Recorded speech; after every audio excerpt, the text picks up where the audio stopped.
कहते हैं हम मेरी डेली दिनचर्या के बारे में कि मैं सुबह कितने बजे उठता था, क्या करता था पूरे दिन में जिससे मेरी पढ़ाई इतनी अच्छी होती थी। मैं सुबह 5:30 बजे उठता था। मेरे से पढ़ाई होती थी वो दिन में होती थी। मैं एक रात में पढ़ने वाला या रात्रिचर प्राणी नहीं रहा हूँ। उसके बाद में एक चीज़ मेरी फिक्स होती थी, सुबह उठने के बाद में डेली एक्सरसाइज करनी होती थी। इसका मतलब ये नहीं है कि आप 2 घंटे जिम जा रहे हैं या कुछ भी कर रहे हैं। आप अगर 15 मिनट एक इंटेंस एक्सरसाइज करते हैं तो वो आपके बॉडी की सर्कुलेशन को बहुत तेज कर देती है। अगर बॉडी का ब्लड सर्कुलेशन अच्छा होगा तो हमारे माइंड को ज़्यादा ऑक्सीजन मिलेगी और हमारा माइंड पूरे दिन अच्छे से वर्क करेगा। उसके बाद में आपको एक हेल्दी ब्रेकफास्ट लेना है। हेल्दी ब्रेकफास्ट का मतलब है कि बहुत से लोग बहुत ऑयली चीज़ें खा लेते हैं, बहुत हैवी ले लेते हैं। लाइट सा ब्रेकफास्ट जिसमें फ्रूट्स हों, ड्राई फ्रूट ले सकते हैं, मिल्क ले सकते हैं। उसके बाद में अगर आप चाय कॉफ़ी कुछ भी पीना चाहें तो वो पी सकते हैं। आपको ये अच्छा सा ब्रेकफास्ट करना पड़ेगा। उसके बाद में मेरा शेड्यूल होता था कि मैं रोज़ सुबह 7 बजे लाइब्रेरी पहुंचता था। ये मेरा फिक्स था, मतलब 5-10 मिनट ऊपर नीचे हो सकता है, लेकिन जनरली ट्राई करता था कि 7 बजे से पहले पहुंचूं। 7 बजे लाइब्रेरी पहुंचने के बाद में मैं मेरी स्टडी स्टार्ट करता था। उसके लिए एक मैं आपको अप्रोच बताना चाहूँगा। 50:10 रेशियो होता है ये अप्रोच है। इसमें क्या होता है कि आपको 50 मिनट पढ़ाई करनी होती है और 10 मिनट का आपको ब्रेक लेना होता है। ये ब्रेक इसलिए क्योंकि साइंटिफिकली प्रूवन फैक्ट है कि अगर आप पढ़ाई करते हैं तो लगातार 1 घंटे से ज़्यादा आपका दिमाग थोड़ा एग्जॉस्ट हो जाता है। तो आपको करना है 50 मिनट पढ़ाई करनी है, ये स्टडी, और ये आपका ब्रेक हो जाएगा। अगर आपको लगता है 10 मिनट ज़्यादा ब्रेक है तो 55:05 ये स्टडी होगा और ये आपका ब्रेक हो जाएगा। ये अप्रोच से अगर आप पढ़ाई करेंगे तो डेफिनेटली एक आप 3 घंटे लगातार पढ़ रहे हैं तो शायद आप 180 मिनट पढ़ रहे हैं, लेकिन इसमें आप 150 मिनट्स पढ़ के भी ज़्यादा चीज़ें पिक कर सकते हैं। आपके दिमाग का IQ ज़्यादा रहेगा, आपका दिमाग ज़्यादा पिक करेगा चीज़ों को। उसके बाद में मेरा क्या होता था कि जैसे 7 बजे से लेकर 10 बजे तक पढ़ता था मैं।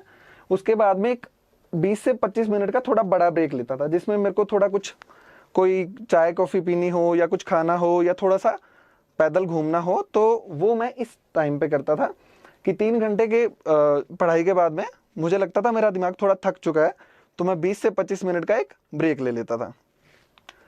उसके बाद में फिर वापस मेरा शुरुआत होती थी 10:30 के आसपास और मैं 12:30 से 1 बजे तक पढ़ता था, अकॉर्डिंग टू मतलब मेरे माइंड के हिसाब से।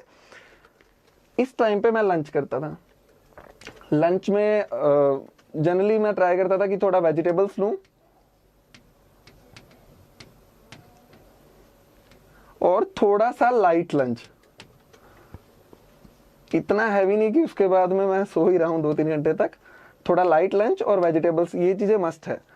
और लंच करने के बाद में ये तो फिक्स था, लंच के बाद में मैं 45 से 1 मिनट के लिए रेस्ट करता ही करता था। ऐसा नहीं है कि लंच करने के इंस्टेंटली सो गया, थोड़ी देर कुछ न्यूज़पेपर वगैरह पढ़ लिया, उसके बाद में 1 घंटे के लिए रेस्ट करता था, या कोई आर्टिकल देख लिया वेबसाइट पे कोई, या फिर ऑनलाइन कुछ नेट पे आर्टिकल देख लिया। उसके बाद में 1 घंटे रेस्ट करके और फिर मैं यही होता था कि मैं कॉफ़ी पीता था और लाइब्रेरी जाता था।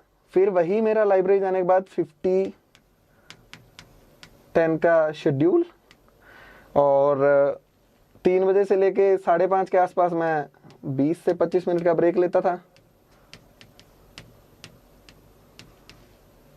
और ये शेड्यूल रहता था मेरा 8 से 8:30 बजे तक, यानी 5 से 5.5 घंटे तक पढ़ाई करता था शाम को मैं, और इतनी पढ़ाई सुबह दिन में करता था। ये करके उसके बाद में मैं जाता था मेरा डिनर के लिए, और 8 से 8:30 बजे के बीच में डिनर होता था मेरा जनरली। और डिनर के बाद में यूजुअली मैं पढ़ाई करने का नहीं हूँ, लेकिन 1 घंटा थोड़ा जो दिन में पढ़ा है उसको थोड़ा रिवाइज कर लेता था, या फिर जो भी कुछ नया लग रहा है, जैसे करंट में कुछ चीज़ें पढ़नी है, कोई आर्टिकल पढ़ना है, तो वो रात को डिनर के बाद में ट्राई करता था कि वो पढ़ लूँ, या कुछ लिखने का ट्राई करता था।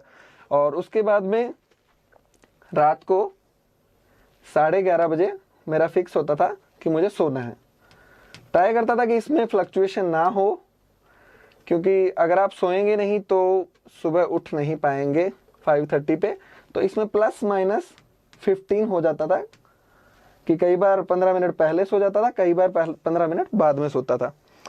तो ये मेरी डेली की रूटीन रहता था, डेली की दिनचर्या रहती थी। पढ़ाई कैसे करनी है, कैसे कंटेंट यूज़ किए थे मैंने, कौन कौन से रिसोर्सेज का सहारा लिया था, वो सब नेक्स्ट वीडियो में मैं बताऊंगा। तो लास्ट में नोट 2-3 चीज़ें हैं जो मैं बताना चाहता हूँ आपको। सबसे ज़रूरी चीज़ रेगुलर एक्सरसाइज। आप कुछ भी कर सकते हैं एक्सरसाइज में। आप एक कार्डियो सेशन कर सकते हैं, आप मेडिटेशन कर सकते हैं, या फिर कुछ भी। अगर आप जिम जाते हैं तो मेरे हिसाब से अगर ज़्यादा से ज़्यादा 30 मिनट से ऊपर की एक्सरसाइज ना करें तो सही रहेगा, क्योंकि फिर आपका बॉडी में पेन रहता है। और उसके अलावा एक हेल्दी डाइट।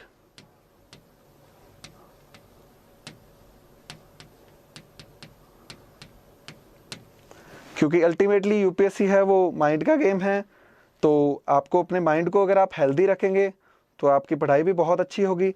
और अगर आप बहुत ही ख़राब डाइट ले रहे हैं तो डेफिनेटली इसका असर आपकी पढ़ाई पे भी पड़ेगा।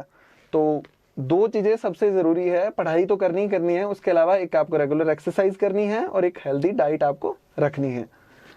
और अगर आप ये तीनों चीज़ें रखते हैं, कार्डियो, मेडिटेशन और हेल्दी डाइट, तो डेफिनेटली आपकी पढ़ाई बहुत ज़्यादा बूस्ट हो जाएगी। आप अपनी पढ़ाई में मतलब क्वालिटेटिव जो डिफरेंसेस होते हैं वो देख सकते हैं। ये मैंने खुद ने देखा था।